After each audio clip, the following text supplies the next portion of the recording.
South ఇండియాలోని అతి తక్కువ ధరలకి రత్నాలనందించే ఏకైక సంస్థ 6JVR.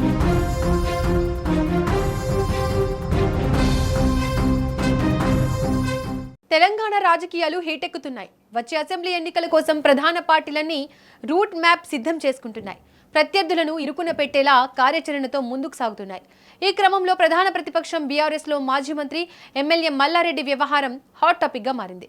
గత కొంతకాలంగా సొంత కార్యక్రమాలకు అంటిముట్టనట్లు వ్యవహరిస్తున్న మల్లారెడ్డి అనూహ్యంగా నిన్న ఘట్కేసర్లో అందశ్రీ స్మృతివనం భూమి పూజ కార్యక్రమంలో ముఖ్యమంత్రి రేవంత్ రెడ్డితో వేదిక పంచుకోవడం చర్చనీయాంశంగా మారింది.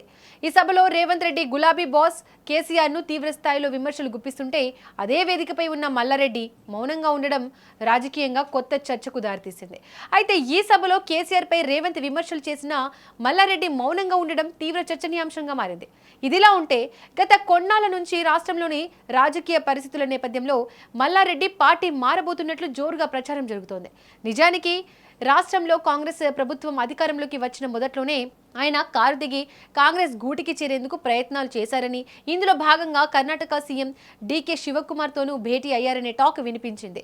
ఇటీవల మల్లారెడ్డి కోడలు ప్రీతిరెడ్డి బీజేపీ కార్యాలయానికి వెళ్లడంతో మల్లారెడ్డి ఫ్యామిలీ బీజేపీలోకి వెళ్లబోతున్నారని, తెలంగాణ టీడీపీలో చేరబోతున్నారనే రకరకాల ప్రచారాలు గుప్పుమంటున్నాయి.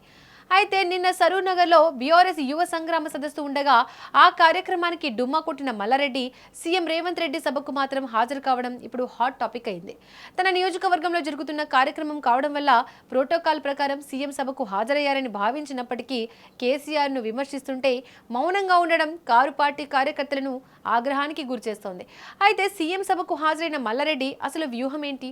ప్రచారం జరుగుతున్నట్లు ఆయన పార్టీ మారతారా? ఇంతకీ ఆయన దారెటు అనేది ఉత్కంఠగా మారింది.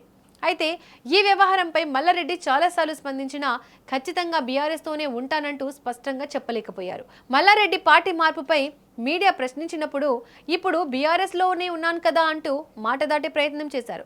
దీంతో పార్టీ మార్పుపై మల్లారెడ్డి మధ్యలో ఏదో ఆలోచన ఉందనే రాజకీయ విశ్లేషకుల భావన.